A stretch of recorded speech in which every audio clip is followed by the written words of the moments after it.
This February 23rd briefing meeting to order.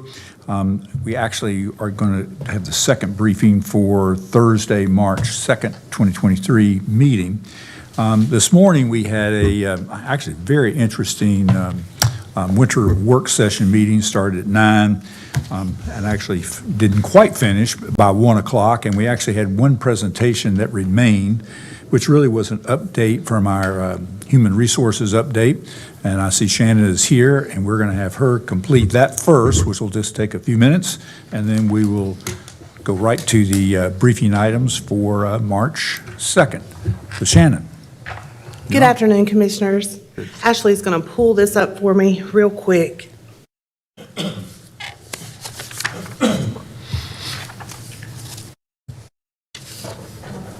Okay.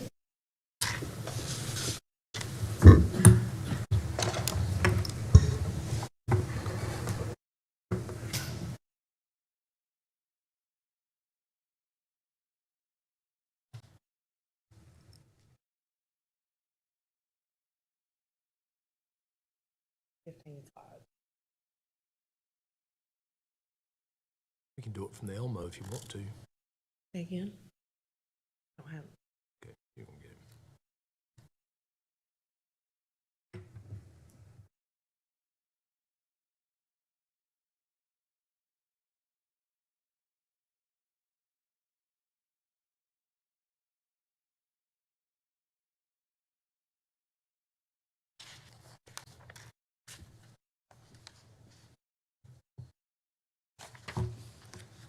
You got it. Thank Good. you. My apologies for that. No problem. So just a few updates here from HR. So here you can see that the county has 2,528 funded positions. 2,200 of those are full-time, 57 part-time with benefits, and 224 regular part-time. We have 550 vacant positions as of today. That's 423 of those are full-time positions. Looking at our workforce statistics, the average age of our employees is 45, with 8 years of service and an average salary of $55,000. More than 60% of employees live within the county, and our employee demographics closely relate to the community that we serve. Ashley, are you able to move that? Can I move it? What can I do? Because it's not letting me. Oh, here we go. In fiscal year 2022, the county received 12,428 total job applications, hired 547 new employees, and processed 543 separations. Fiscal year to date, the county has received 7,746 applications, hired 319 new employees, and processed 393 separations. Overall turnover increased 6% from fiscal year 2021. However, we are seeing some progress in efforts to attract qualified candidates through recruitment and marketing efforts.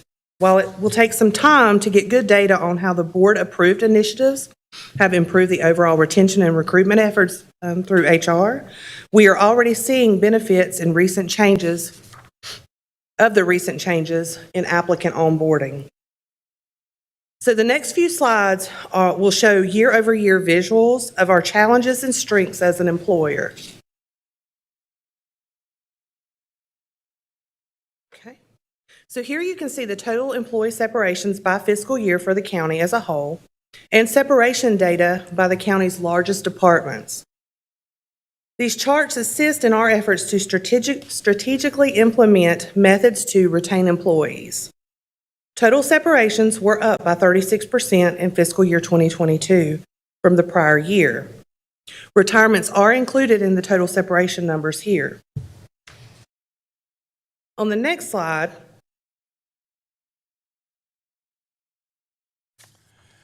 am I able to move that, Ashley? It's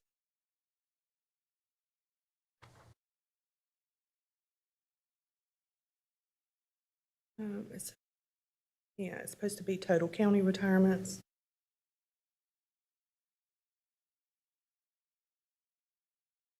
retirements. Page 5. Okay, so it doesn't look like that slide is coming. Here we go.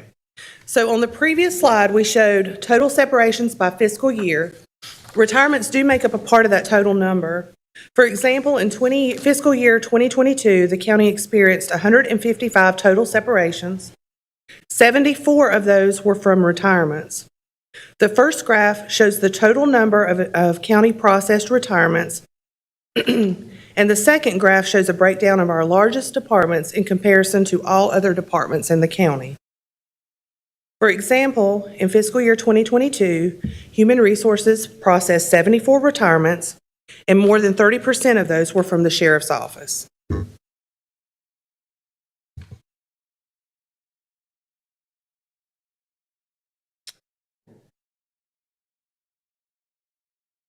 The next slide should be vacancy rates.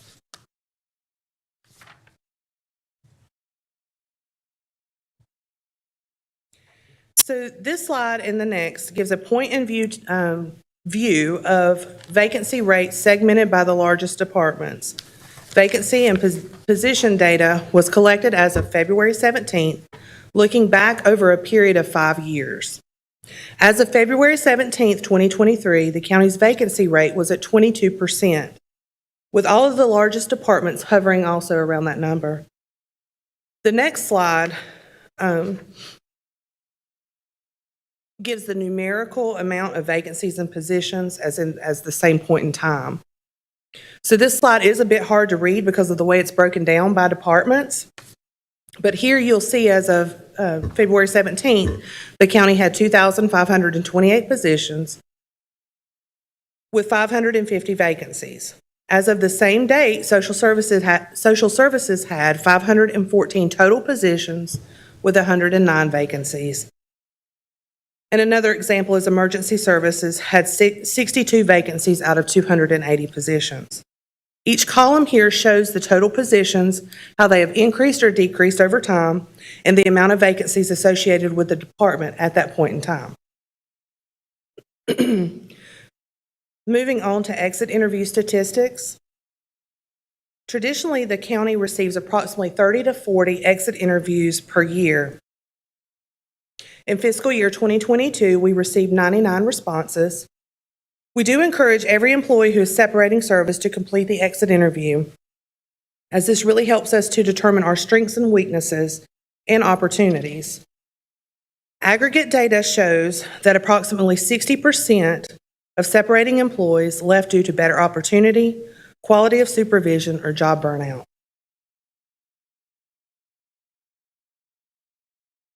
So on a positive note, the county has hired significantly more employees in fiscal year 2022 than the previous year, and 28% more than in any year in the last 5.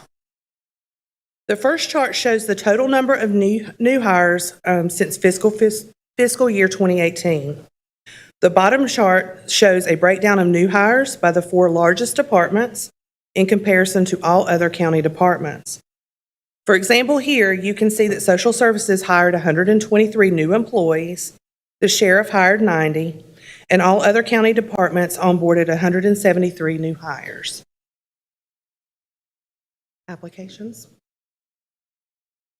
Year over year since 2013, the county has continued to experience a decline in overall applications for employment, except for last year. In fiscal year 2022, we did have a 4% increase in overall job applications. This is positive news as we continue to work strategically with the communications department and external vendors to boost our brand and educate the community of the many services that the county provides and the many opportunities the county offers for employment and professional growth. Okay, county benefits.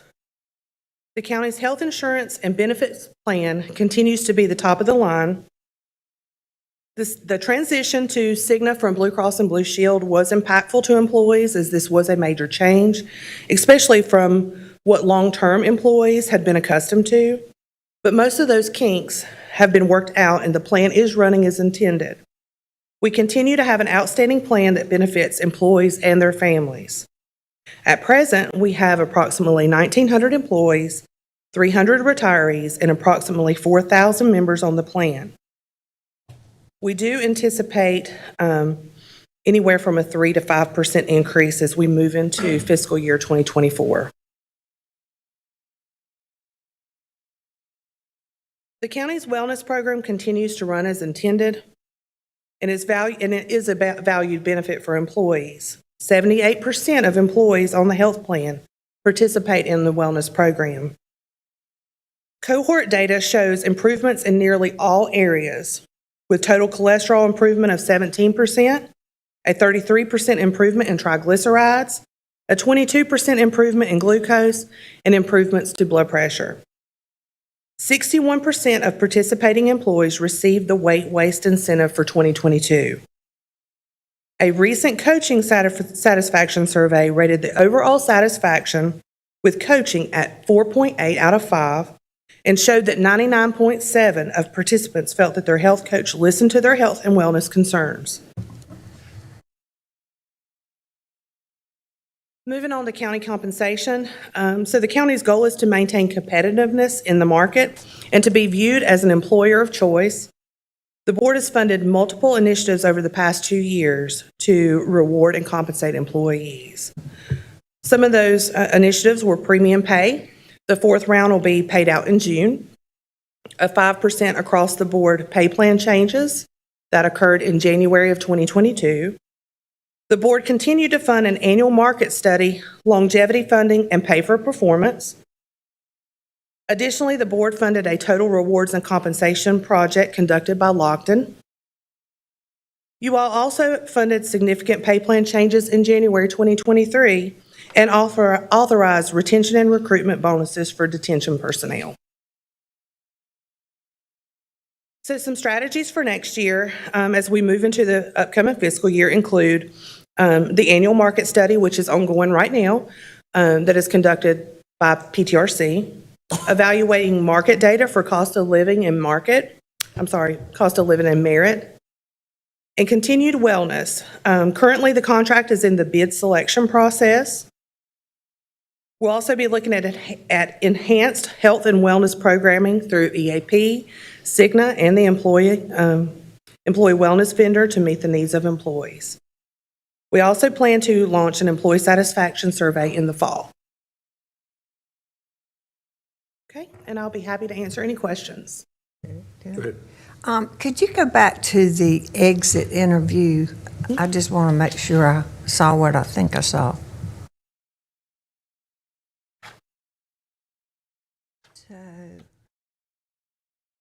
So pay is not really the main reason folks are leaving, correct? Is this the right sheet?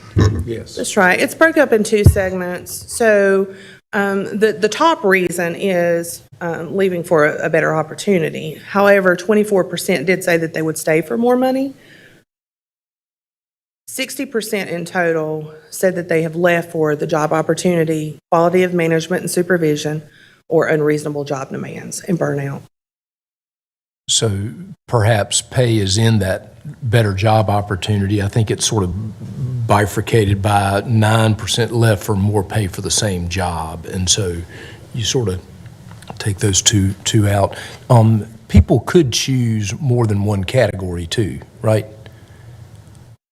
They can. Mm-hmm. So they don't roll up that you just chose a better job opportunity. They may have said other things. So,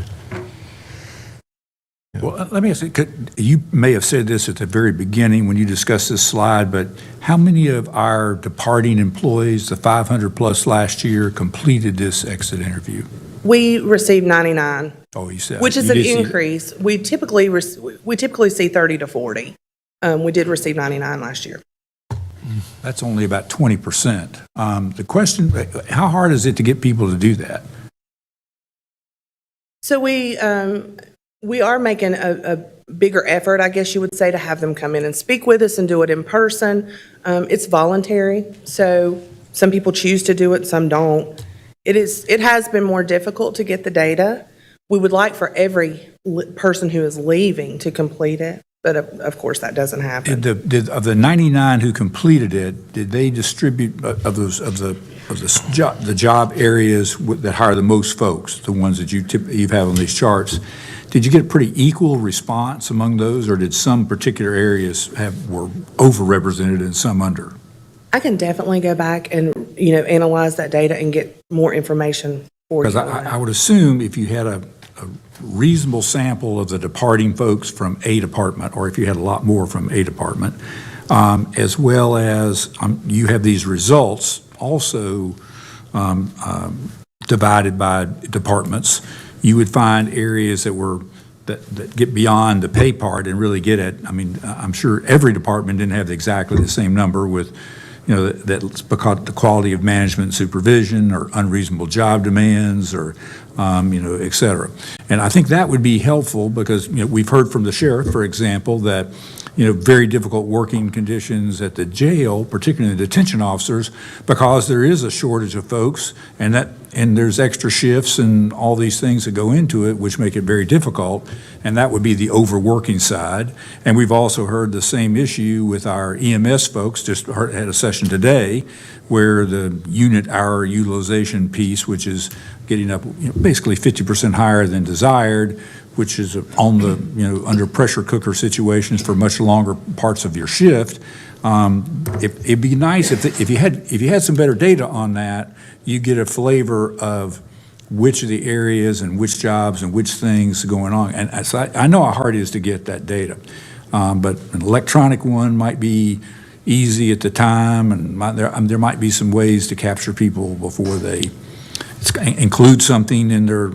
If they have to get a check, I don't know if your last check is electronically done. Maybe at the same time we're able to do a survey. I don't know, some strategies to get at that, because that would be helpful information. And I was concerned with you're roughly hiring as many people last year as left. And I noticed in the first 6 months, basically, you've had more people leave than you've hired. And that is a little concern with the vacancies that we have. Of course, we haven't, the real pay enhancement that occurred from the Lockton study really just went into effect. So we really don't have any data. So I'm hoping maybe at the end of the year, we'll have, a little experience of 5 months of that and begin to look at that. And those are all concerning issues. I think you're collecting the right data. And it may be problematic to allow people to check all that apply. Unless there's some way to figure out a way to sort of sort some of those out better. Let me elaborate on that a little bit. So there's two segments. So employees, separating employees can choose more than one field, but they can only choose one in each segment. So it's why are you leaving and what could have made you stay? So they are definitely checking more than one box, but it's still segmented out separately. So you'll see in the, I guess it's pulled up on the screen. It's not showing on this one. Okay, so in the top piece there where it says the 22.22% LEFR, those are the reasons why people have selected that they are leaving. The bottom segment, and there's not much space there, but where it starts the 24.24, this is the segment where what could have made you stay. So I misspoke when I told Dudley that they can choose more than one. They do, but in two separate categories.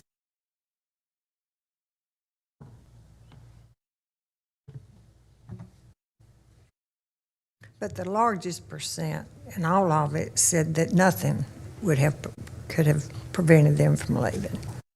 That's right. That's the largest percent. Okay, thank you. Yeah, that's some interesting data. But yeah, thanks for that. And perhaps a little more, if you can, do a little more analysis. I'm not so sure. I'm more concerned about the data being used internally than I am about us receiving it. Absolutely. You understand what I'm getting?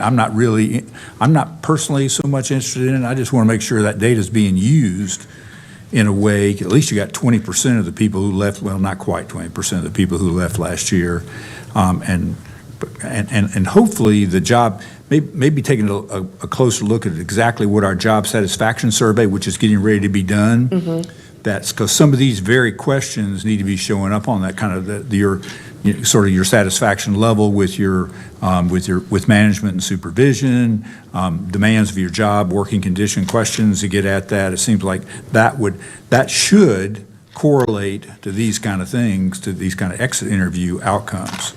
And most people, at least I have found that when people see that their supervisor does something different after a job satisfaction survey, then they really believe that it makes a difference.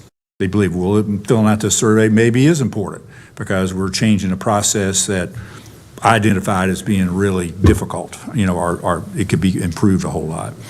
I mean, I think there's a lot of ways that if nothing ever happens, then they think all these surveys are a waste of time. Right. Kind of thing. So I think those are tools, and this is our year to do that. Maybe one of the things you could do is share with us a copy of the survey again, of the questions that are asked.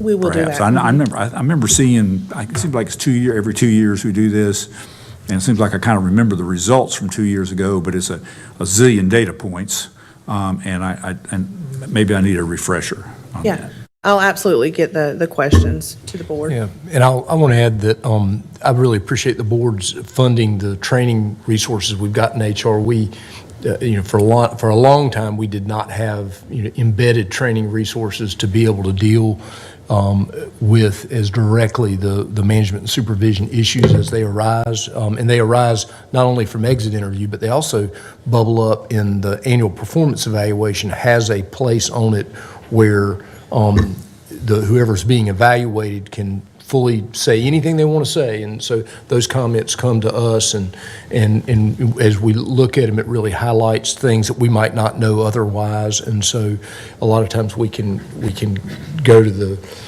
HR's training resource and say, clearly there's communication issues, or there are work expectations, there's there are management issues that are causing problems, and it helps us get out in front of them.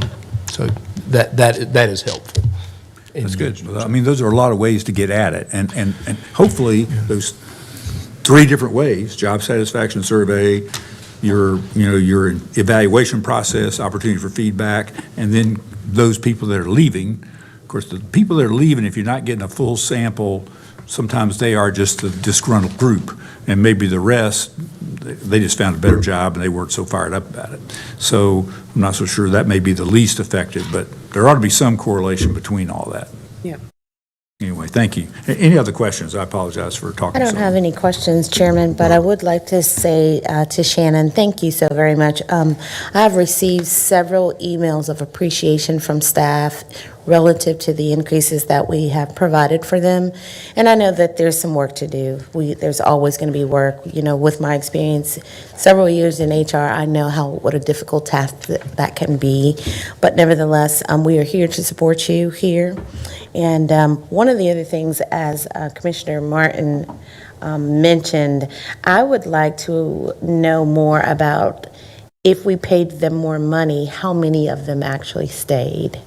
If that was an offer or suggestion of the staff person, and you don't have to tell me now, but I would like to know if that was an offer made to them, would they have stayed? Because I did see a few staff members have sent me an email saying, well, I might retire. And I said, well, just hang on until we do the evaluations across the board and let's see where we are. And I will tell you that those 2 did stay. Okay. So, yeah, I'd just like to know that. But thank you again. Thank you for that, and I'll work on trying to get that data. Okay, thank you all. Thank you. Very good. All righty. Mr. County Manager, I think we're ready for you to go over the briefing items. Thank you, Mr. Chairman, and good afternoon, board members and staff and guests, and thank you for a productive morning and the input. And I will bring back sort of our, what I heard as our marching orders from this morning back and try to get that to you in next week's briefing session so I can check and make sure that I heard everything correctly. All right, so we'll go ahead and dive into the items for the March 2nd meeting next Thursday. One public hearing matter, it's a public hearing to consider the expenditure of county general funds for an economic development project and authorizing execution agreement with a company. Kyle Haney is here. You've obviously had a discussion in closed session, and he might not be able to tell you everything right now, but will by Thursday. Good afternoon, Commissioners. Not really any additional information from the briefing last week, but as of, our policy, I will be presenting the company's name and all the information next week. Happy to answer any questions. Questions for Kyle? Thank you. Great, thank you, Kyle. All right, we have a couple of budget finance matters. Item 3 is an amendment to the 2022 PAYGO Capital Projects Ordinance that appropriates funds for a photovoltaic, solar, and other projects for Forsyth County parks and facilities. Christopher Ong is going to review this from Budget and Management. And Minor is coming along in case there are any questions about the solar part of it, I guess, or whatever. Thank you, Mr. Manager, Mr. Chairman, Madam Vice Chair, members of the board. So at the December 1st business meeting, 2022, the board adopted ordinance 2022-351, which established the 22 PAYGO capital projects ordinance.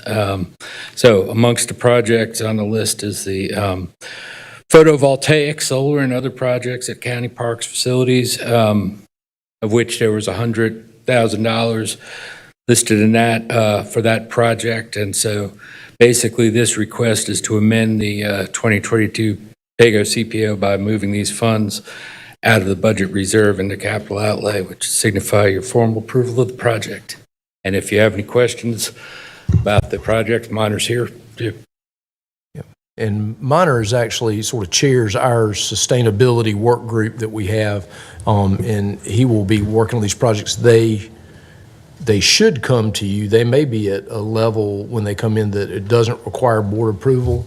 I guess my question to you would be, as Minor develops them, do you want me to go ahead and bring them in as agenda items, whether they are at that threshold or not? You might be interested in them just from a environmental perspective. I don't know. How about a single report when they're all done? And then we could kind of say see what we're doing, because obviously, what are we hopefully saving, maybe some, and look at the payback, look at what we're doing, kind of maybe as a single report when they're all put together. Any information you want to share at this point, Minor? Like for me to? Okay.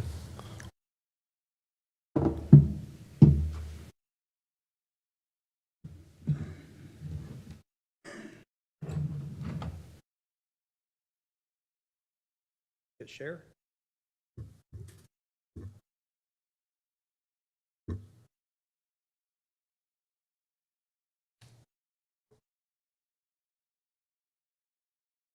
There you go.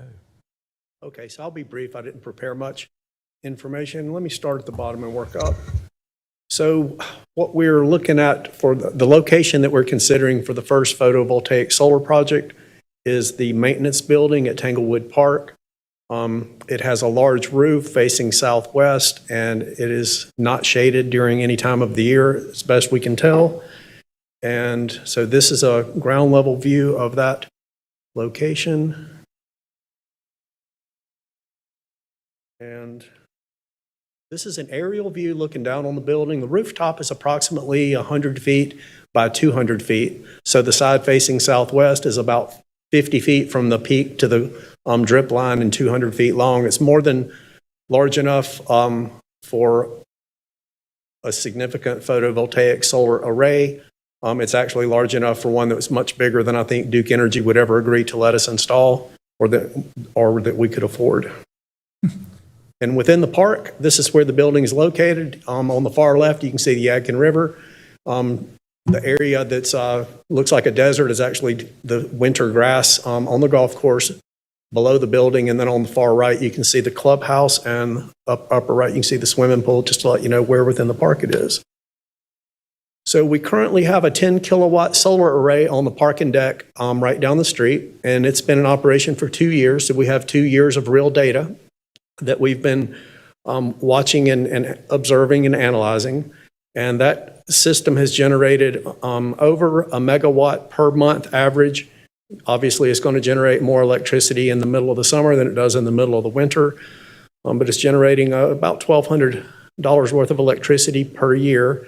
The reason it's sized at 10 kilowatts is that is the load for the parking deck. Duke Energy has a business policy that limits the size of the solar system for a net metering connection. The limit is based on the load for that meter.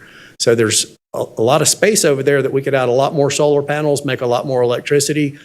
But at this time, Duke Energy would not allow us to exceed the load as far as the rate of generation. So the load would be peak consumption for that location. You have elevators, you have lighting, you have the access ones. They don't use a lot of electricity, so that's the basis for the size of the system. So on the left side of this slide are some optimistic, idealistic goals and aspirations. I'm hopeful that we can get approval and negotiate a 30 kilowatt system for that maintenance building at Tanglewood. And my goal would be that our costs not exceed about $75,000, but that's after rebates, incentives, and other support funding from outside, because the system will actually cost a lot more than that.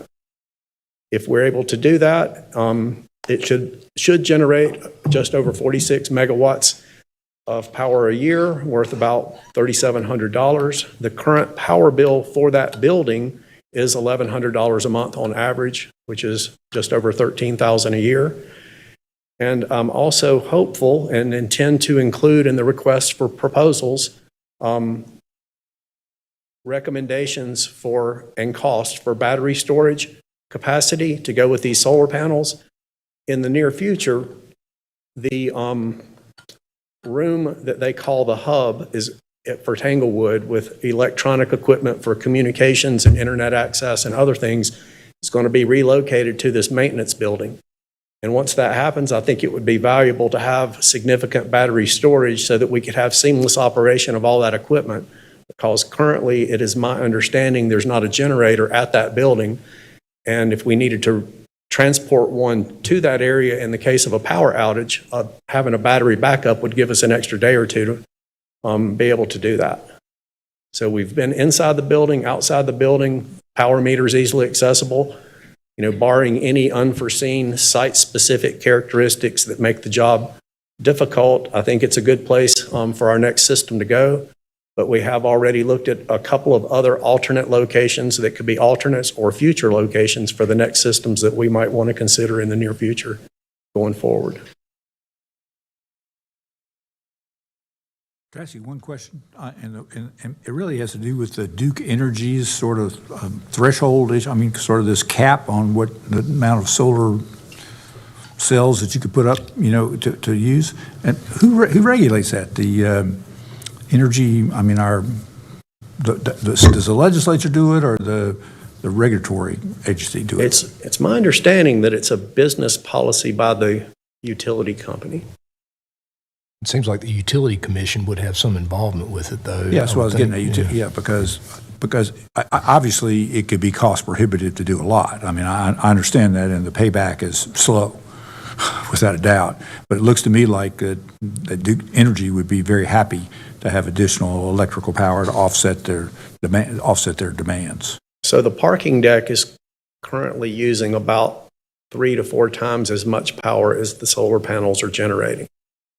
And I was very interested in exploring the option to add additional solar panels, because, we could double or triple the number of panels and still not generate more than we're using to operate that parking deck. But let me look into that a little bit more and see if there's a regulatory contributor to that decision, or if it's just a business decision. Any other questions? I'm pretty sure that that's not a Utilities Commission policy that requiring Duke to limit net metering to what the facility uses. I believe it's a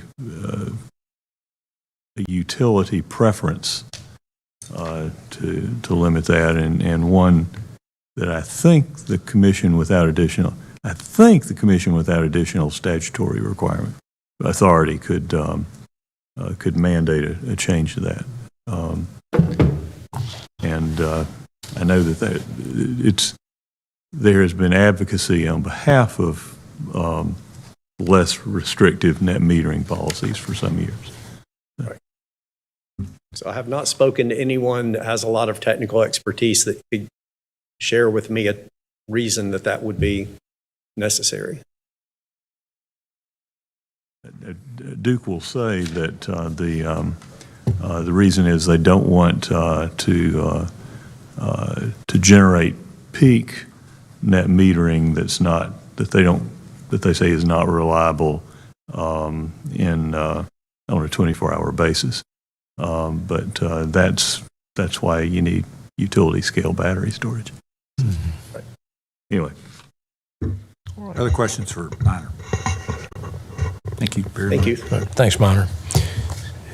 All right, so we have, I believe, 5 items related to ARPA. So Ms. Carter, Aisha Carter is going to come up, our ARPA administrator, and I'll do what we've done in the past, Aisha, and I'll read it, let you make some comments, and then you can, and then we'll go on to the next one. So, all right, item 5 is a resolution approving, I'm sorry, I jumped over item 4, didn't I? I'm going to come back to item 4 and let Aisha stay there. So, item 5 is a resolution approving execution of an agreement with Old Salem Incorporated for restoration and improvements to buildings related to Old Salem's Hidden Town project with American Rescue Plan Act funds. You've got the associated budget ordinance amendment.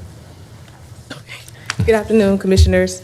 Old Salem was awarded ARPA funding in the amount not to exceed $391,875 for restoration and improvements to buildings related to Old Salem's Hidden Town project, which tells the story of the 135 enslaved individuals who lived and worked in the town of Salem and made enormous but unsung contributions. The project includes restoration of several Old Salem's Hidden Town buildings. Old Salem experienced a decrease in emissions due to COVID, and their goal is to return to pre-COVID emissions. Old Salem intends to target school groups for ticket sales with emphasis on Forsyth County Title I schools for this project, and they are eligible under aid to tourism, travel, and hospitality. If there's any questions, I'm happy to ask, and I also have 2 representatives from Old Salem here to answer any questions as well. Any questions?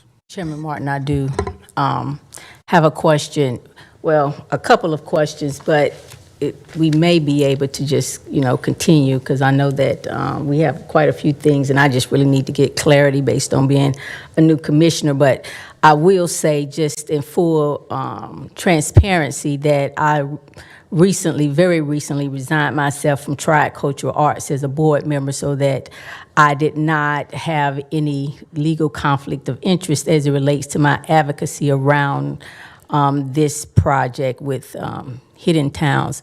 And so I think you've already, answered one of the questions as it relates, what is the Hidden Towns project? And I guess my second question would be, how were the buildings identified as it relates to the kind of the planning through of Hidden Town? How were those buildings established as justification that they relate to the enslaved Africans or the enslaved or the free persons of African descent? So what determined these are the buildings? So in the application, it says St. Philip's Original Church, which I understand that. Then there's a log church, the Vos Barn, the Tavern Museum, Herbst House, and Bloom House. So not all of those buildings that were listed in the application were awarded. They only received partial funding, but I'll let Old Salem discuss the history of those buildings. They could, please. You don't have to give the history of the building, just how they were justified as a direct connection to Hidden Town. Good afternoon, Commissioners. I'm Michelle Cook. I'm the Director of Development at Old Salem. I wrote the grant. I'm joined by our President, Terry Taylor.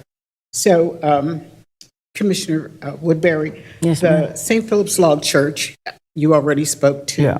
The Herbst House was the residence of an enslaved couple that's very important to the history of Old Salem, Abraham and Sarah. Their stories are quite deeply embedded in the history of Old Salem.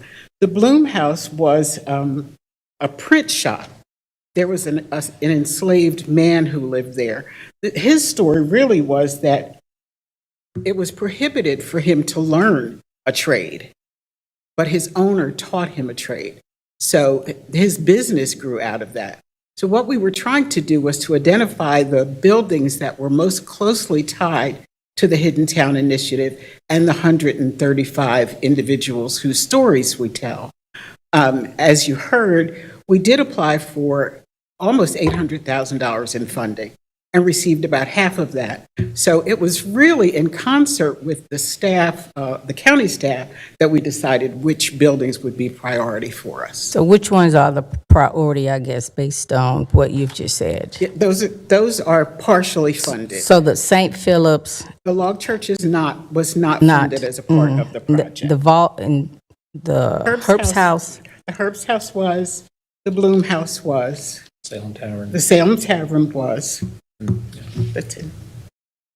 So the Vols Barn and the Log Church not. And not, that's correct. Okay.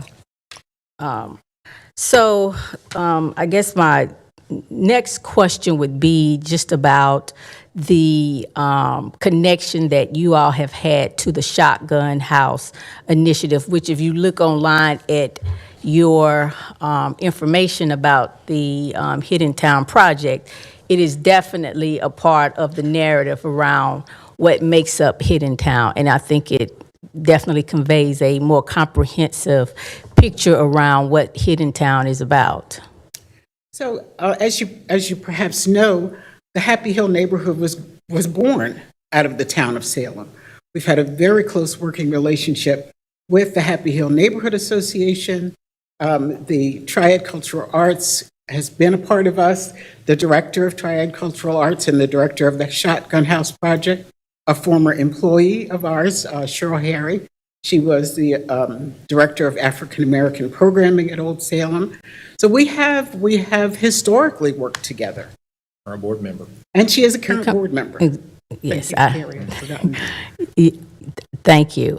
So I guess was there any talk or consideration of including the Shotgun House as a part of restoration for Hidden Town? Since if I was to go through, and I don't want to belabor this, but if I was to go through the narrative of the Hidden Town Project, I mean, you all speak, and I definitely 100% agree around your support, cooperation, wanting to see the Shotgun Houses restored.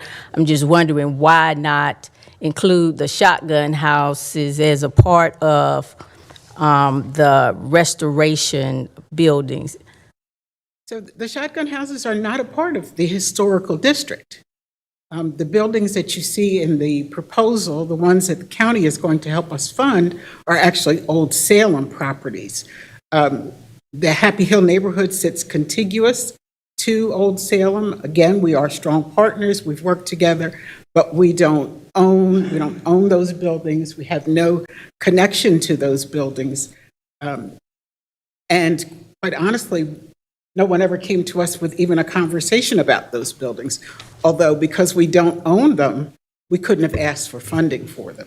Right, and quite honestly, that could have been a separate application, not affiliated with us, if they chose to. I agree. And unfortunately, I think that, in light of, where the dollars are coming from and also what Old Salem, I applaud you, and what you're trying to do with the Hidden Town, I think that some consideration around cooperation with people who are in the space that's invested in the cause would yield us a greater product for the good of the whole.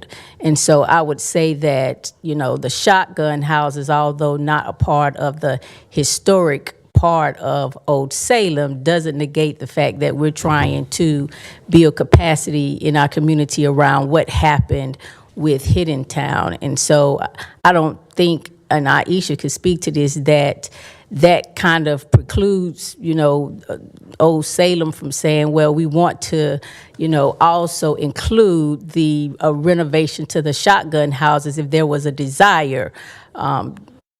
And that would, again, be by way of you having to cooperate with Triad Cultural Arts, Cheryl Harry, and the Happy Hill Neighborhood Association. I'll tell you, excuse me, as an employee of Old Salem, I'm so proud of the community partnerships that we have. and the way we've worked with higher education, nonprofit associations, Triad Cultural Arts, the descendant community. We've worked with every organization in town, and including Triad Cultural Arts. I want to continue to stress that. I mean, if there had been, certainly as the writer of this proposal, I didn't think about it. But Fair enough. again, we have representation on our board for the Shotgun House projects, and we were never approached So, about establishing a partnership. So this is my last point, and I'll yield back. One, I would, the time that we have as a board before we vote, I would be interested to see what the conversation would look like, since you all are already in the same space, you know each other, and I think there's a commitment to really do what's in this document around, comprehensively around Hidden Town. And, ideally, I don't know if there can be even some synergy between, I guess, this county perspective and the city, because the city just awarded Triad Cultural Arts the shotgun houses and land up in Happy Hill for $1. So I think that there is great opportunity, and I'm not trying to, force anything on you. Really, as a citizen, I'm asking that you consider having conversation to see where there is any opportunity for us to really think about what truly the Hidden Town project is trying to do. And I would love to, continue to have this conversation with you too, as it relates to some of the other research that I have. Good Thank going, you. girl. I guess I'll have one thing to say about that, if I may. I mean, we struggle every single day to maintain 200-year-old buildings in the historic district. And it takes everything we can possibly do to keep them up. We just had a roof put on the Volts barn, $30-some thousand to do one single roof, because we had to follow every historical significance of the building perfectly. So I guess when I hear this conversation, I understand it, but we are so concentrated on our own core of the historic district, we don't sometimes think about giving money to other organizations outside of our district. I hear you, and I don't disagree with the importance of the shotgun houses. It's not that at all. We're just so concentrated on trying to maintain and keep the district the way it looks, and everyone expects us to keep it. So I respect that. That's what you said. I think, just not to belabor, and I can yield back to the chair, I would just like to kind of have conversation with Old Salem around, our current state in the country with the diversification, preservation of African-American sites, and making sure that there is synergy and understanding of sensitivity around it. Are there any other questions surrounding this issue? No. I appreciate you coming. I think I understand the gist, and I understand where your bailiwick is and what you're trying to maintain and your challenges, but I also hear you saying that you'd partner with anybody else trying to do whatever they want to do and do it, but as you said, the ARPA applications could have been submitted by anyone. And quite frankly, the city has ARPA funds too, and if the city's involved with the shotgun houses, maybe they'd like to support that. But I think this is a discrete project that was approved on its merits, and I think that's kind of where we are.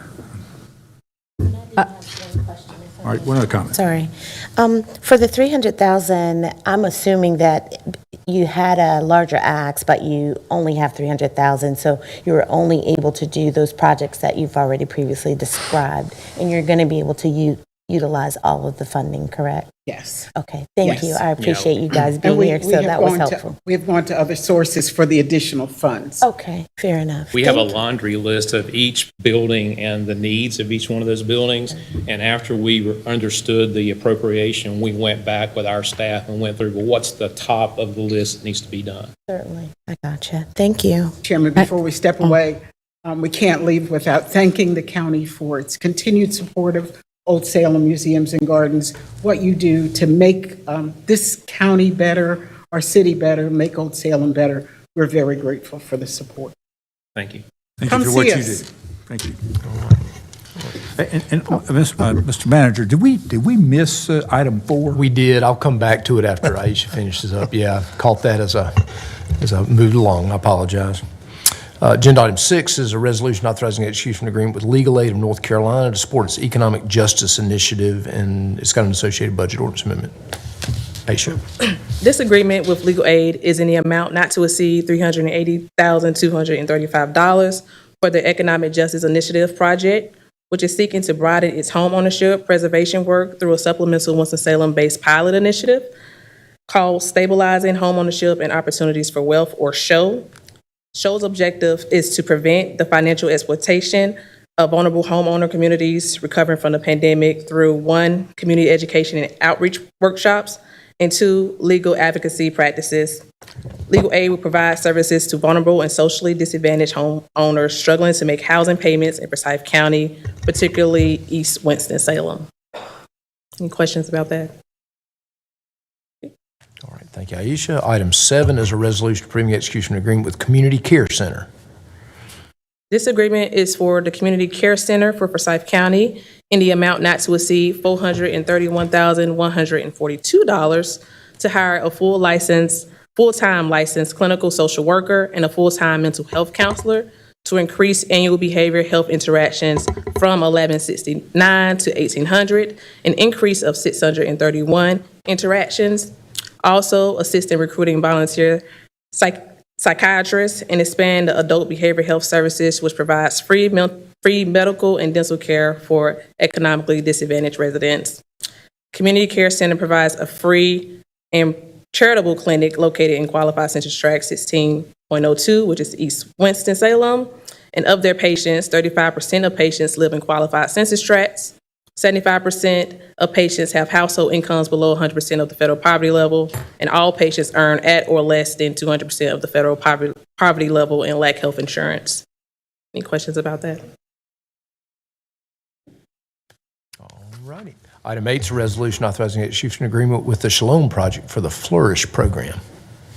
So this agreement is for the Shalom Project's Flourish program in the amount not to exceed $50,000. The program aims to help women head of households and their families transition out of poverty or financial insecurity through education, holistic wellness, and goal setting. Funding will be used for the following: 1, provide an additional 5 to 8 participants with mental health resources, and 2, to make the Flourish program accessible for Spanish-speaking members of Forsyth County by hiring a part-time Spanish community coordinator. This application is eligible under addressing educational disparities, aid to high poverty districts. Any questions about that one?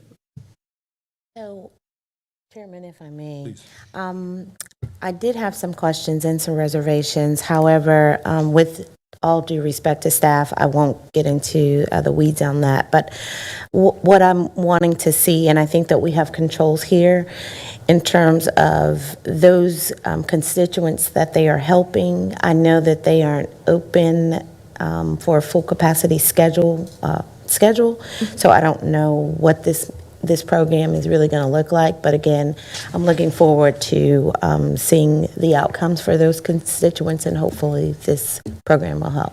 Okay. And I'll be sure to share those measures Yeah. that they have. That's what I needed, but thank you. All right. Any other questions? All right. Item 9 is a resolution approving execution agreement with Smart Start of Forsyth County to support the Pre-K Priority Coalition. Okay, so this agreement with Smart Start of Forsyth County is in the amount not to exceed $3.7 million for Pre-K Priority, a coalition of organizations dedicated to increasing the quality and number of pre-K programs in Forsyth County. The group will provide resources or services to a diverse cohort of 30 pre-K classrooms. This agreement was briefed last cycle and moved to this cycle due to the measures needing to be updated. Per Board of Commissioners, a summative assessment needed to be added. Thus, the Bridgent Inventory of Early Development 3 standardized assessment was added as a measurement tool for this project. Any questions about that? All righty. All I have. Thank you. Thank you, Aisha. And May thank you. actually, I have a question for Ms. Carter. Sorry. I didn't want to interrupt with a question when I thought I could probably find the answer if I just re-reviewed the materials, but I still can't find it. This is back in item 6A, 6B. The Stabilizing Home Ownership and Opportunities for Wealth project with the legal aid references community education and outreach and legal advocacy practices on what, please? Can you give me a couple of examples? So legal aid will provide services to vulnerable and socially disadvantaged homeowners struggling with house payments. They also will be working with heir properties as well, so giving legal advice in regards to those. All right, so addressing heir property, so the problems with transfer of that, okay? Yeah. Can you give me another example of what they'll be talking about? Let me open their agreement. And I was just going to weigh in a little bit because this actually bubbled up out of some of the discussions around in-rim property and how to handle that. And so a significant focus of this will be working to try to, folks that have heir property that are at risk of, they don't have the means to do the estate planning that you need to do to avoid ownership getting so dispersed that it becomes, nobody's got enough interest to take care of the property anymore. And so that was actually one of the biggest drivers of that. Chantel may want to talk a little bit about that, but we recognize that the in-rim foreclosure piece of it was something important to do from just a tax administration perspective. It needed to be, any effort to try to do the preventive side of that really needed to be outside of tax and kind of came into this. And so, And no, they sound like excellent ideas. I just realized I used to be a legal aid lawyer. I used to work on landlord tenant and other home preservation issues, but I was not going to be able to tell people what the money was going for without a little more extrapolation about what specifics. So a short summary or list of examples or a list of the key points for next week would be very helpful for me. Thank you very much. yeah, some of the workload will come if we know in our tax office that ownership's so dispersed and because we know in the efforts to collect when that is the issue, and so some of the efforts will be we'll be able to get a caseload, frankly, to them, I think, and do some good work. Oh, I have no doubt. I just wanted to know that. We can describe their services to you. We cannot actually refer them cases. We can't do that. But they hope to be able to attract these people and help them out. Thank you. Thank you. Dr. Martin, before we left out of the ARPA, I did have a name that I wanted to share with the group from Old Salem, and I'm sorry, I was remiss. His name is Brent Leggs. He's the director of African American Cultural Heritage Fund, which is a part of the National Trust for Historic Preservation, and I highlight him because of his quote around diversification of historic preservation, which addresses not only what is preserved, but who is preserving it, because as we know, what counts as history has to do with who is also doing the counting, and he is helping groups all across the country like Old Salem to preserve in that way African American history. So I hope that we can have some conversation more about his work. Thank you. Could you state the last name again? Leggs, L-E-G-G. Thank you. Thank you, Aisha. All right, very good. Go back to number 4. Yeah, I'll go back to item 4, which is an amendment to the fiscal year 2022-23 budget ordinance appropriates funds for the detention staffing contract. And Ms. Bussey from Budget Management will review this. Good afternoon, Commissioners. We do have Randy Hunsucker from the Sheriff's Office here as well, in case there's any additional questions. But this item is a budget ordinance amendment to appropriate fund balance to the Sheriff's Office for an extension of the detention staffing contract with P&G Security Guard Services, Inc. This contract was approved in February of last year. It is for private security services at the LEDC. And the contract provides for up to 34 positions to work in the public lobby and some floor control rooms, plus about 4 contracted supervisory positions. Now, there were some salary savings used for this initial term of the agreement this time last year, but this item appropriates fund balance for a 4-month extension of this contract to span the remainder of this fiscal year to allow for further discussion of this item during the normal budget process. This 4-month cost of this extension is a little over $898,000. There were some contract savings that will be utilized, about $414,000. So the balance of about $484,386 will be needed from fund balance for this contract extension, and I'm happy to help or to answer any questions you may have about this item. I've got a couple. Number one, as you mentioned, last year when we did this, we had basically salary slippage, unspent salaries to actually pay for this. And I'm assuming that situation still exists, that this will be unspent salaries from the Sheriff's Office that would be basically paying for this contract. Yeah, so, maybe I defer to Kyle on this. We certainly, there are 2 ways to do it. One would be to say, here's the anticipated salary savings and just wrap those into it. The other, obviously, is to appropriate fund balance. Kyle, you want to? Yeah, I'm not sure that we'll actually end up using the fund balance, but it was a way to do it. We have used salary savings this year. That was one of the things we have, and I'm trying to remember for what exactly, if it was, it wouldn't have really been for Lockton, but it was, I feel like we had used salary savings already, and I didn't want to use it again. We could certainly do double count it. There's a sort of an integrity question, because what you hope that we are super successful and hire a bunch of detention officers and get them on payroll as quickly as possible. Obviously, they're going to have to be trained, and there's going to be all that. And so, and the whole idea has been that we're going to wean ourselves off this contract as detention officers, as the staffing improves.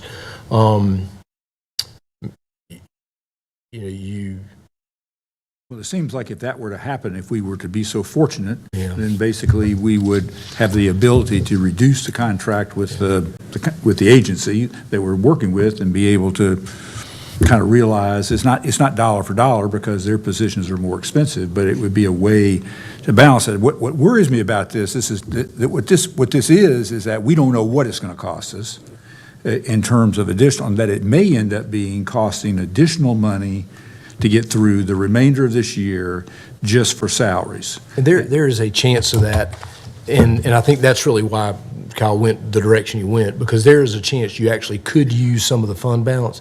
In order for that to happen, things would have to go remarkably well. But there is a chance that, and remarkably well, that we would hire a lot of folks. People. Yeah, and because of we're in February, so you've got March, April, May, and June left in the fiscal year. Just the training piece of it might result in actually using some of the fund balance.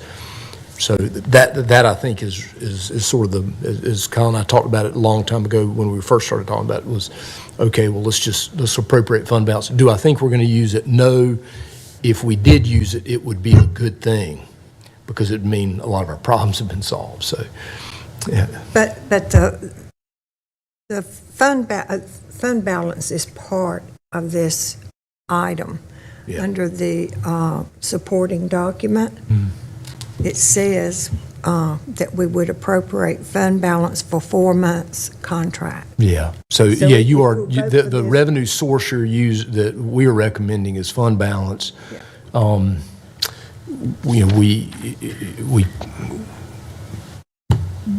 Yeah. We are recommended that versus reducing expenditure and trying to use salary savings for it. I think it is highly unlikely you'll use any fund balance at all, but it'd be a good thing if we did, because we would be on the road to recovery in this area. Yes, but I'd like to see, if that were really to happen, then I'd like to see that the fund balance be recouped in the next year, by the next budget year from that. And I realize that's, well, I mean, anything is possible. And that would be, and it would be possible to recoup it. Yeah. And I think that's why I really don't like doing it this way. I really don't like it, because it is exposing fund balance to something that I don't think we should be doing that with. Well, and if you feel confident then if we don't feel confident that we could do the whole thing, then perhaps we need to reduce the amount of money, the additional amount of money continuing this contract. Then maybe this contract needs to be a smaller one for the remainder of the year instead of what it is. Yeah, That's where I'd be looking at my comfort level on this. Let us go back and we'll do a deeper analysis into the adequacy of the vacant salary number, and if that looks like it works, then we'll make that adjustment going into next Thursday. I appreciate that. Yeah, Thank you. absolutely. And just, it was the recruitment and new hire, or retention bonus that we had done back in September for the sheriff's office, where we said we would use salary savings for that. And so, again, But yeah, let's do the analysis on that, because we know probably hadn't spent as much of that as we thought we were going to. Of course, it's still in force, so I guess it still has the potential to drive up cost. But we'll do that deeper analysis. So. Thank you. Yep. Fair enough. That's good. All right, we've got a number of contracts. Item 10 is a resolution by the Forsyth County Board of Commissioners regarding execution of opioid settlements and approving the supplemental agreement for additional funds. Turn it over to Gordon Watkins. Good afternoon, Commissioners. The item before you is to approve 5 additional national opioid settlement agreements. And as a part of that, there is a supplemental allocation agreement that only applies to North Carolina. If you don't mind, I'll step back in time for the purposes especially of those newer commissioners. In 2018, Forsyth County, along with 75 other North Carolina counties and a few municipalities, sued opioid manufacturers, distributors, and pharmacies, and thousands of counties across the country did the same thing. As you know, there's an epidemic going on with opioids that started in the 1990s and seemingly gets worse every year. I believe in the last year, 100,000 people died nationally from opioid overdose. So those lawsuits were moving along, and in January of 2020, the National Plaintiffs Council, some of whom represented us, and the North Carolina Department of Justice, the Attorney General's office, called all North Carolina counties to meet in Cary, North Carolina, and they said, we have a proposed settlement.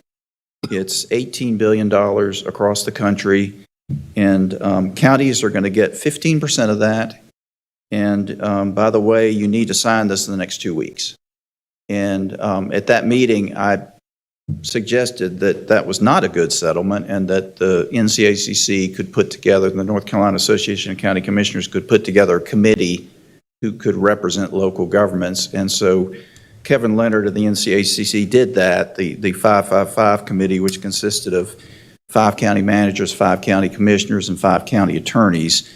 And I was one of those county attorneys, and so we've been meeting for the past 3 years. And what happened was that we were able to negotiate with the North Carolina Department of Justice an agreement, the allocation agreement, which you all approved May 20th of 2021. It was called a Memorandum of Agreement that provided 85% of the funding in North Carolina to counties and the few municipalities. And so that allowed us to sign settlement agreements, national settlement agreements, with the 3 big distributors, the 3 big drug distributors, and also a smaller manufacturer, Johnson & Johnson. And so of that, the county, Forsyth County, will ultimately receive $19.8 million over the course of 18 years. That's what's already has been done. And so this is what some people call the second wave of those settlements. And so it involves mainly the three big pharmacies, being Walgreens, CVS, and Walmart. It also involves two related manufacturers of generic opioids, Teva and Allergan.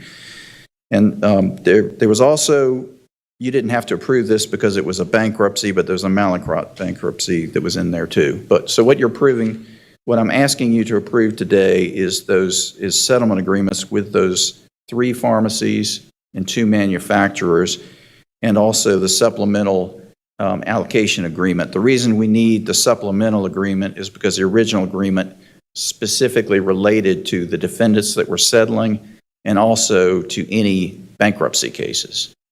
And so what this will result in, if these settlements go through, we have a deadline of April 18th. Counties across the country have to respond by April 18th. If they go through, Forsyth County would receive another $15.8 million. That would be on top of the $19.8 million and then the $920,000 from the Mallinckrodt bankruptcy. So the grand total of all of these for Forsyth County would be $36.5 million over 18 years. And so that is what we have before us today, and I'm happy to answer any questions. Good news. Thanks for your continued. It was Gordon's idea that got us onto this 85% rule, which made a huge difference for every county that in this state. So, well, I will add that across the state, the original number would have been about $70 million for counties, and now it'll be $1.2 billion. Right. So it's a huge difference. Thank you. Thank you, Gordon. Yeah, and so applications for those funds are actually out there. Chantel, do you want to talk just a little bit about, because the deadline is approaching, and what will be coming to them after you get your work done? Sure. Thank you, Mr. Manager. So we do have an application online right now, both for our behavioral health funds and also for the opioid settlement funds. The applications are due at the end of this month. It's been posted for 3 weeks now, so we've had it out there for quite some time. And so if there are organizations that are interested in applying, all of the eligibility criteria is listed. We do have very strict guidelines on how we can utilize those funds. So far for the opioid settlement, we have received about $2.5 million that we will be able to allocate for this upcoming year. And as Gordon stated, throughout the 18-20-year life cycle, we'll continue to receive continued funding. Quick question, are the rules for distributing the money, for the ways it can be spent, any different in this second tranche than the first? They are not, and the way the allocation agreements, I call them allocation agreements, but they're much broader than that. They have stated all of the rules, which are really mandated by the national settlement. And so there were two different options from the first agreement, which is carried over to the second agreement. There was an option A, which was most of the responses that you could use, and then there was an option B, which was even broader. And Chantel and other folks decided that it would be better for us to do option B because we already have a large community input in the way we do behavioral health. And so that was done with her and Denise Price, and they did a great job of that. And so we will have a broad range of uses, but it still has to be focused on opioid treatment and prevention. And I'll just say that there's a researcher from Seattle who looked at the states across the country, and she said that North Carolina had the very best, most transparent system for spending opioid money and reporting. All the opioid money that is spent from the settlement across the state will be reported to the state and posted online for anyone to see. Great. Thank you. Chairman, I do have a question relative to the opioid settlement. So what is the makeup in terms of individuals that are subject to opioids or having those problems here in Forsyth County? Well, what I will say is it is literally across the county. We could certainly have Denise Price come at some point and give a presentation, but it is all over. When you look at the heat map, I mean, there is no community that is immune to the opioid crisis that we're having, and it is continuing to increase. And so a big part of the work that we are hoping to do is on the prevention side as well, so that we can really educate the community about the challenges that we're facing. Almost like when you were younger and had the DARE program and Just Say No. I mean, we almost need those types of things to really educate our kids on the forefront. But then we also know that there are individuals who may need treatment, and we do need to put some funds to that, as well as those who may not be ready for treatment yet, some harm reduction as well. And so it's not a one-size-fit-all approach, but we are certainly working hard to figure out ways to address this crisis in the community. But we can get you that data, but what I will say is there's no community that is immune to this crisis.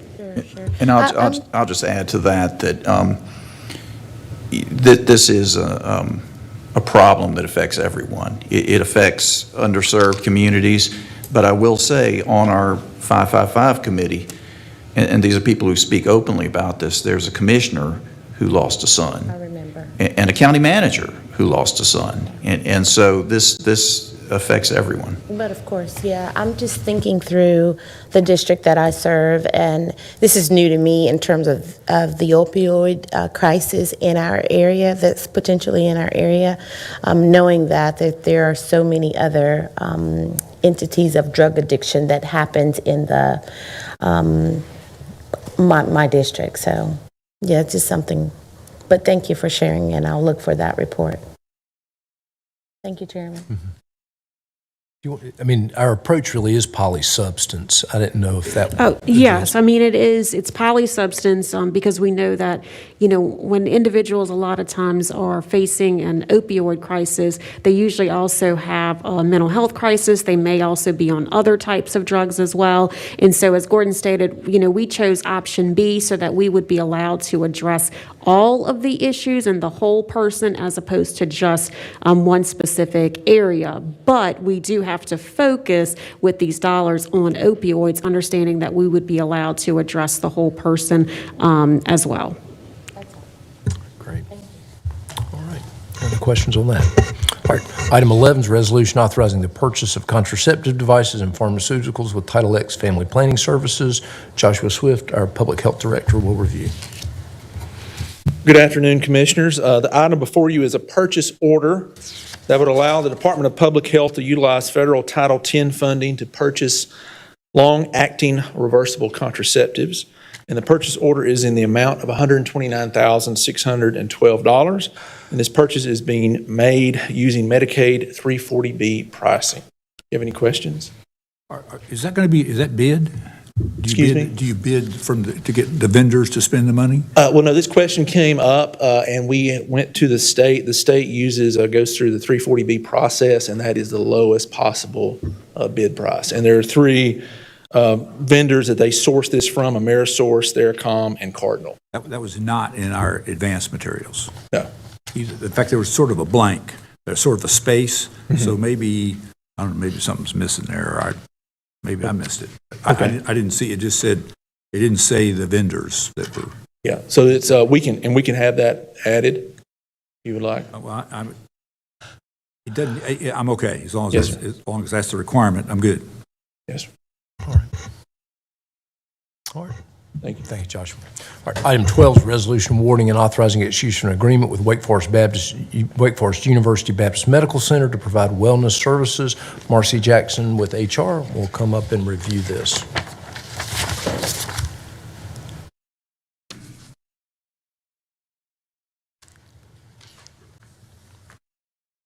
Good afternoon, Commissioners and Mr. Manager. Forsyth County issued a request for proposal to provide services for wellness screenings, health coachings, and the on-site health clinic. The county collaborated with the City-County Purchasing Department to advertise the request for proposal. 4 vendors met the requested requirement of the proposal. Wake Forest University Baptist Medical Center was identified to meet the overall needs for the proposal beginning April 1st. What questions may I answer? Well, I do have some questions about the extra $53,000 or $4,000 that basically the Wake Forest bid is higher than Novant. And I'd be real interested in knowing what on earth made the difference in your point system that picked them over Novant. So when we compared apples to apples regarding Novant versus Wake, there were some undetermined costs for Novant, which were already established for Wake. Could you say it again, some what? Some undetermined cost. So for example, the Novant proposal did not include the technology that we use for employees so that they can access their health-related issues related to wellness. So they didn't actually have a portal in their cost, but Wake already had that incorporated in their cost. I'm assuming you're talking like Wake My Health and Novant My Health, whatever they have. Is that what you're talking about as a portal, or is it something different? Is it something we established with Wake over our previous contract that they obviously already have and know about? So it is something different other than My Wake, the website that you're talking about. So this site is managed by Wake. It's not managed by the county. So for example, the results of biometrics, that's uploaded to the website, that's uploaded and managed completely by Wake. So all that communication with the employees would, basically can go through that. And that was clear, I assume, in the specs, that was a requirement. You remember? Well, so based on the expectations of what an organization should provide to be able to be innovative, it was our expectation to have that included. That's not answering my question. Did it say that it was a requirement that you have a electronic software capable of communicating with all users in the wellness center to provide them updates on their whatever? Obviously, that developed over time with Wake Forest, with Wake. I just want to be, saying we got to be fair here, and, Wake is great, it surprises me we're at $54,000 over a 3-year period increase on that. So to specifically answer your question, no, it wasn't directly stated that we needed to include that in the proposal. So, in reviewing the proposals, in retrospect, it probably would have been easier it would have been much simpler. Everybody's got a little different mousetrap with a wellness program. And so, they all look a little different. We probably should not have used a formal bid approach going into it because there were so many differences. So of what, 11 or 12 vendors, 4 of them met the requirements. But there were, what we learned from it is, and what we hope to learn from it was, what are people doing that is amazing to help move wellness forward.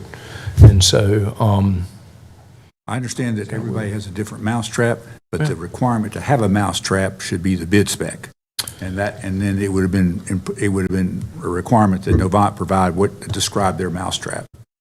Yeah, it's just hard. It's hard to, when you're, the work of reviewing the specific proposals was, you just had a wide variety of things that were, that were in there. Plus, we've used Novant when we've had them. And We have had experience with Novant, and we've had experience now with Atrium Wake Forest. And I think our customers, our employees, realize which one served them better. How long has Wake had the contract? 4 years. 4 years. And Novant had it for 7 years, 5 years, 8 years, something like that. I don't remember the amount of time of Novant, but I will say the Atrium and Novant current contract, Novant bid less people to provide the work. So that would also be like a little bit of a cost discrepancy. So they would have less wellness coaches. I don't really know how they will do it with less wellness coaches. Maybe they're more efficient. I don't know. But certainly, you know, I've worked with Novant. I've worked with Atrium.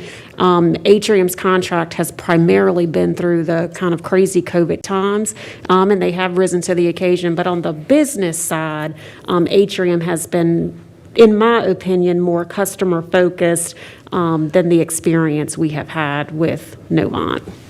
Well, the staffing makes a difference. It's not a huge amount per year. I mean, it's, you know, $16,000, something like a year.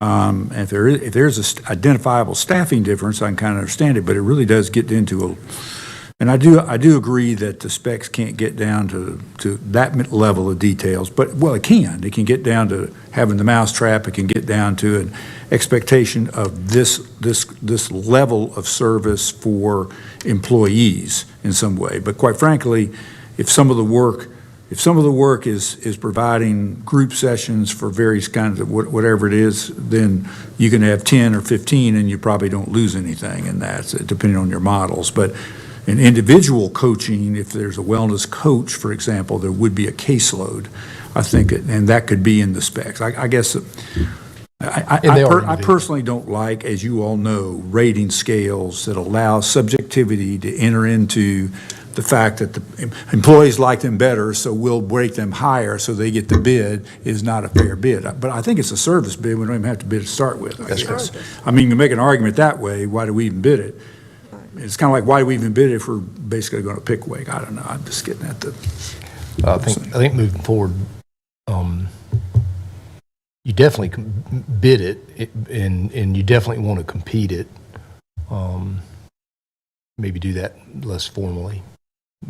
Probably the answer there, but because, you know, one of the goals is not making the specifications too specific. Is you'd like some creativity in how? Yeah. I want some. I mean, I don't want to assume I know exactly how a wellness program is supposed to run. But we're also judging Novant as not being a provider on the fact that they don't provide what we have now. I mean, it's on staffing. It's on the computer, the mousetrap, if you will. I mean, we're kind of. But I think we also have experience with Novant, right? I mean, they were very fairly evaluated. I mean, in general, they're both great organizations, but we have used both, and I think having a wellness program for several years, we know what it takes to really make sure that our employees is getting the service that we need. And so, you know, is their bid really lower because they undercut the number of staff that truly is needed to provide the level of service? You know, it's $50,000 over 3 years. Is it worth changing right now for our workforce that is already very fragile? We have a great behavioral health counselor that our employees use. If it was a more significant number than $50,000 over 3 years, for me, I think that would certainly be a different conversation we would need to have. But the cost of change when we have a functioning program right now, and based on the service that we are providing, it did not seem like Novant was giving us anything equal or better than what we have. If they came back with something better, I would be standing before you saying we need to change. Does this have to be a 3-year proposal? I mean, is it written that way? Could be rebid again, for example, in a year? We could negotiate at this point. We would prefer not to. But I think we can We're negotiate. not about preferences here. We're about getting quality services. That's the whole deal. We can certainly communicate that with them, and if you want us to bring back a 1-year proposal, we will. Well, it's a minor issue, but it's kind of the principle of the thing. And I think I've kind of made my point about the preference side of this. Is not a preference issue here. It's providing the services that we have requested and asked for and are paying tax dollars for, and having the best deal, if you will. Sure. Anyway, I'm probably good to let it go, but probably feel better if we just did it for a year and did it again. Mr. Chairman, just a thought, we run into these kind of things every once in a while. Is there anything, Mr. Manager, that the board can advise the staff on of of the fairest way that these kind of things can be done, so we won't have to get into these. This happens just fairly often. Now, this is a bigger one and a bigger amount of money in this case, but we've run across things. So I just only say, if there is a better way that, or a way that you can suggest to the commissioners, it might be helpful. Yeah. So you don't have to answer that right now. It's just a thought, because I agree with Commissioner Linville that, if staff can, just be that much more intentional. But I think what I'm hearing, and I'll say since we've been here since 9 o'clock, I may not be as keen as I was earlier. But what I think I'm hearing is that preference is predicated upon what you all see as the best way for the county to move as it relates to this contract, not that it is the preference to have a red chair over a black chair. It's just the preference of this is the best way based on what we have, the work we've put into it is kind of what I'm interpreting. Yeah. And we scored it based on quality, right? Quality and price. And so the quality of the services, which I know is subjective, Commissioner Martin, we have been talking about our scoring matrices and we promise to do better. But in terms of the score, Atrium did score higher, and it was fair. I mean, it's just, it was fair. They scored higher, although Novant had a $50,000 over 3-year lower price. Yeah, I mean, I think from the staff and from the manager's perspective is when we don't bring you the low, we go out and competitively bid something, and when we don't bring you the low price, we better have justification for it. And so I think in this particular case, we really thrashed through it, and at the end of the day, we feel like the prices are pretty competitive when you weigh everything that's there. And it was close. And so, it was just one of those hard management decisions. But I think, again, when we go out and bid something, if we're not going to recommend and I don't think you always want us to recommend the low price. I mean, I think, in generally speaking, if we don't recommend the low price, then we've got to explain it. And so we have that, and we are running up against that. Commissioner Martin and I, I think one thing, particularly because a lot of this times it comes up with professional services, where you have all the discretion in the world to hire who you want to provide a professional services type contract to us. And so we are not bound by low bid. His suggestion, and I think it's the right one, is, well, if you need to pre-qualify the group so that you will select the low bid among the people that you pre-qualify. Don't ask anybody for a quote if you're not going to recommend them. Right. We had this very discussion. In this Exactly. very room, And we exact words. Exactly. And You we took are it right out of my mouth. We are working on that. The problem is even with that, there are going to be times where after looking at it, we just believe the right thing to do is recommend somebody who's not the low bid. And when we do that, we've got to explain ourselves. And so, I think the message is on us. We've got some training to do, frankly, with both our purchasing staff and our departmental staff around how to structure that, because we sort of have one way to do that, which is if it goes to purchasing, it's all a formal bid. They can also help us with informal bids for professional services, and so we've got some training to do with staff around that, and we will keep working on it. But we try to be as honest and transparent as we can in these things, but there are going to be times where we struggled with this one. We absolutely struggled. I got you. Thank you. If I may, I think the exploration of the basis for the recommendation was entirely appropriate. Drilling down into the reasons for the recommendation were a useful education for me. But I do see independent value to stability from the employee standpoint. As a healthcare consumer myself, not in this particular case, but as a healthcare consumer in my case, one of the most frustrating things is when every year there's a different company picked because of that year's bid, and it's really it can be really disruptive to the covered people. So I think I've heard enough that I'm comfortable with this particular contract recommendation.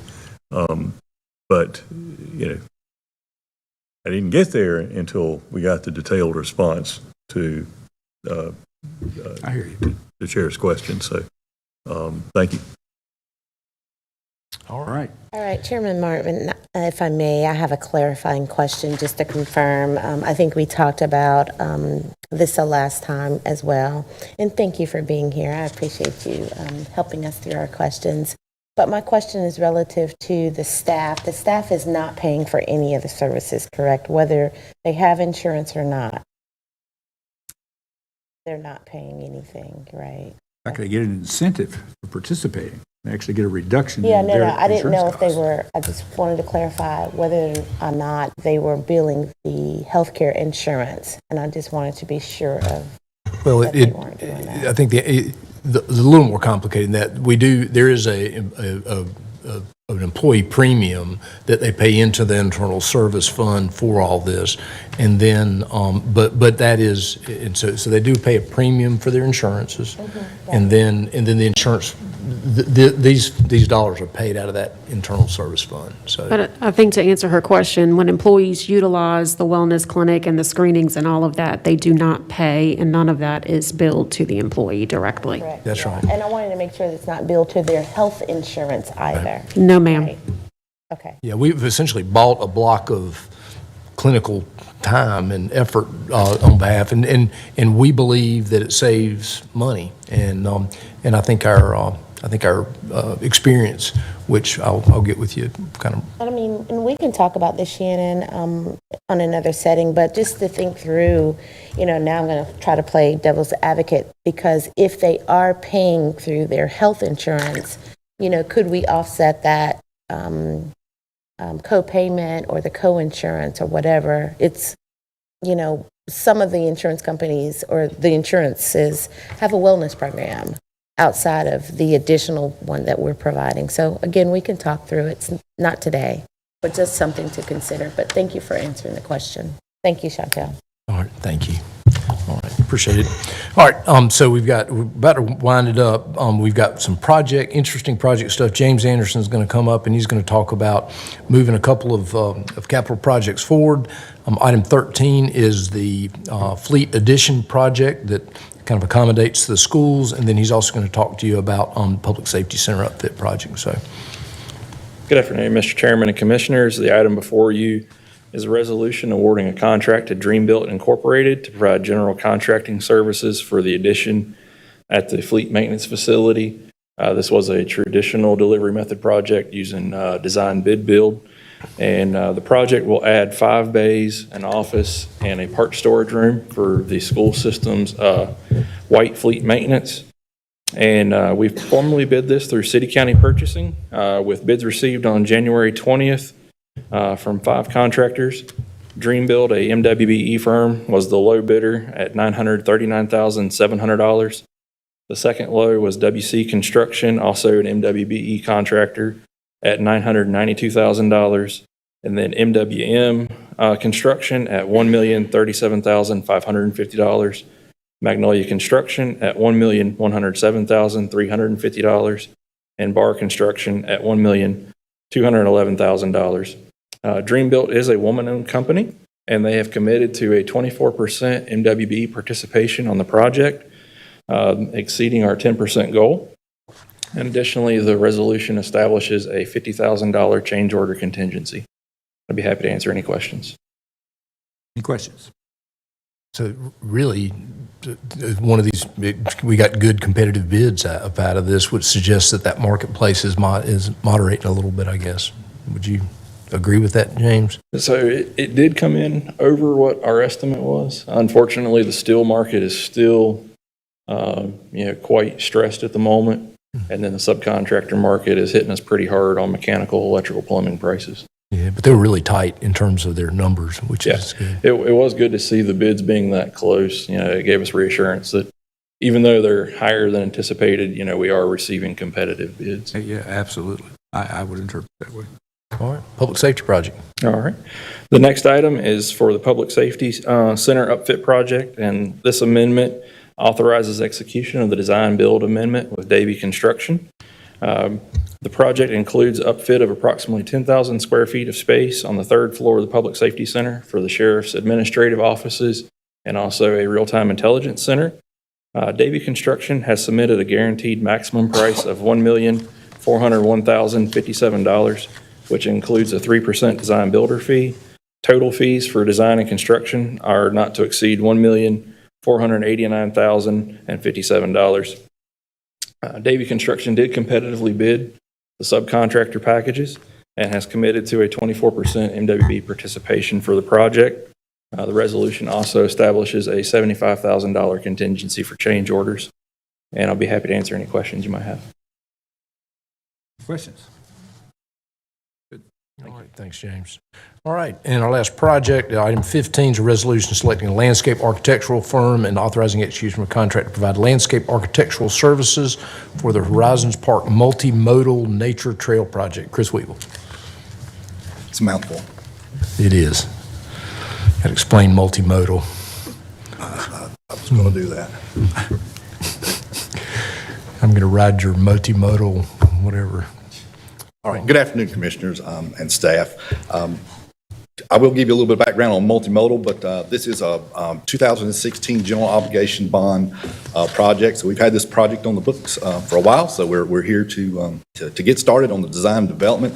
Multimodal, basically, just as a brief definition for us, for these trails at Horizons, they'll be able to be used by horse, bridle type trails, walking, nature type trails, and in bicycles, mountain bike, bicycle type trails. So we'll have multiple modes of transportation that you can kind of get around on these trails at Horizon. Just a little bit of history, background. Let's see, based on some input we received during public meetings back in 2012, conceptual master plan for Horizons Park was developed.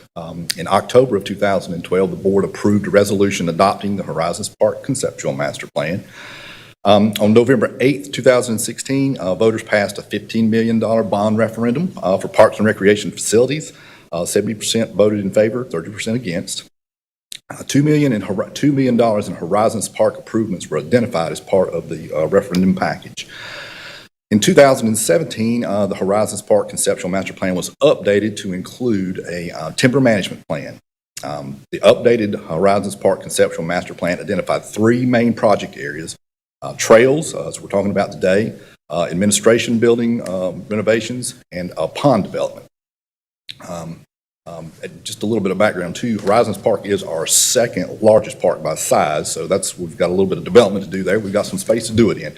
But a benefit of the Horizons Park Timber Management Plan, as the manager mentioned last week, is the availability of some skid trails that we can anticipate as partial future trail routes. And I've got some slides that I'll show you here a little bit, kind of how we're going to work that out.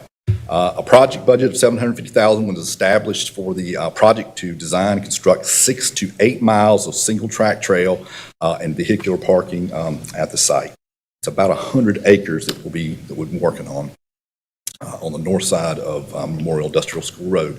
On October 28, 2022, request for qualifications for Horizons Park Trail Development was advertised by City County Planning, or City County Purchasing, sorry. Only one response was received on the initial due date of November 22nd, 2022. Due to the single response, we extended the advertisement period for an additional 2 weeks. So on December the 9th, 2022, 2 additional responses were received, making a total of three total responses to the RFQ that we received. Jordan Consultants, ASL APA of Winston-Salem was the respondents. SEPI, a division of Trans Systems out of Raleigh, BBH Engineering, North Carolina, out of Charlotte were the three firms. Staff evaluated the three firms and identified Jordan Consultants SLA PA as who is a local certified MWB firm as the best qualified firm for this project. A contract fee not to exceed $76,500 was negotiated with Jordan Consultants for landscape architectural services for the Horizons Park Multimodal Nature Trail Design and Development Project. A design fee of $60,500, which is 9% of the construction budget, and other supplemental services, including surveying for $16,000, which is 2.3% of the construction budget, for a total of $76,500. If approved, design services are anticipated to begin in mid to late spring with an estimated 5 months completion period. I've got just a brief timeline here kind of showing that 5 months worth of design, construction and bidding in the fall of 2023, board approval and contract execution roughly this time next year in 2004. Then basically 12 months of anticipated construction. This is all site work, so kind of weather dependent. So we're looking April 2024 through April 2025, and then we could open to the public sometime in May of 2025. The slide you've got in front of you here, the red outline basically shows you just the rough outline of the area that we will be working, designing the trails in. The yellow outline is the property border, Horizons Park. The northern property border, that's about 200, maybe just a little under 200 acres there. We've got about 100 acres plus or minus that we're working to design the trails in. The left-hand slide that you see, or picture that you see, I just wanted to drop in a topo of the site. It is challenging. So we've got some work to do. You can kind of see some of the topo lines. We do have a little water feature through the middle. We've got a couple valleys. We've got a couple peaks that we'll be working through. So I just kind of wanted to show you the site limitations that we're going to have and some of the site challenges that we'll have there. Slide. Back up here.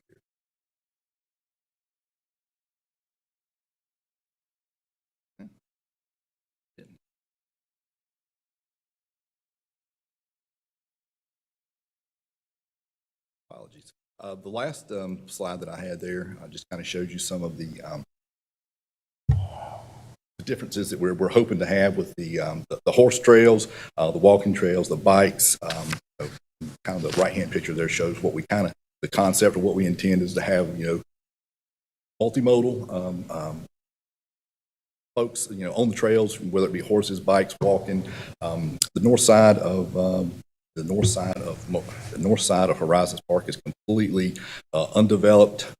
We have done some timbering already on the portion of that project, and I think there's some more timbering that we've got to go this spring that will have some skid trails. The slide that I missed was my skid trail slide, and we did lay that out with the forestry consultant where we can hopefully hit some of the skid trails that are in the forested sections, that we can make some of these trails work out with that, so hopefully reduce our cost when it comes to construction. So that being said, anybody's got any questions, I'd be glad to answer them. Mr. Manager, I got another idea for you. It'll be easier than the one that I talked about earlier.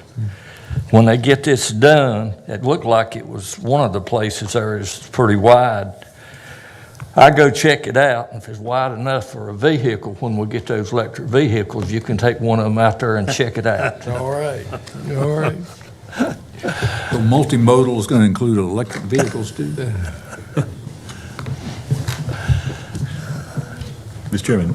Oh, please. Just ballpark, do you have any guesstimates as to what the construction cost is likely to be? We budgeted $750. We're hoping it would come in underneath, definitely below that. But cost, especially for site work here, some of the projects we've done here recently have definitely escalated. So, we're hoping to stay in that $500,000 to $700,000 range. So hopefully we can shoot somewhere near that 600, 650. But again, we've got 750 budgeted. And basically the advantages here are that it's already all in county ownership. And we're not talking about a hard surface project. No, these will all be unimproved trails, correct? Okay, thank you. Any other questions? Thank you. All right, well, it's been a long day, so we can wrap up. Items 16 and 17 are both tax refund items. You got one from the $346.38, regular refunds, and you got the North Carolina Vehicle Tax System, you got the contribution-based benefit cap report, and the fuel surcharge report. And that is it. Move, we adjourn. Good. Got a motion and a second. Stand adjourned. Thank you. Good day. Thank you.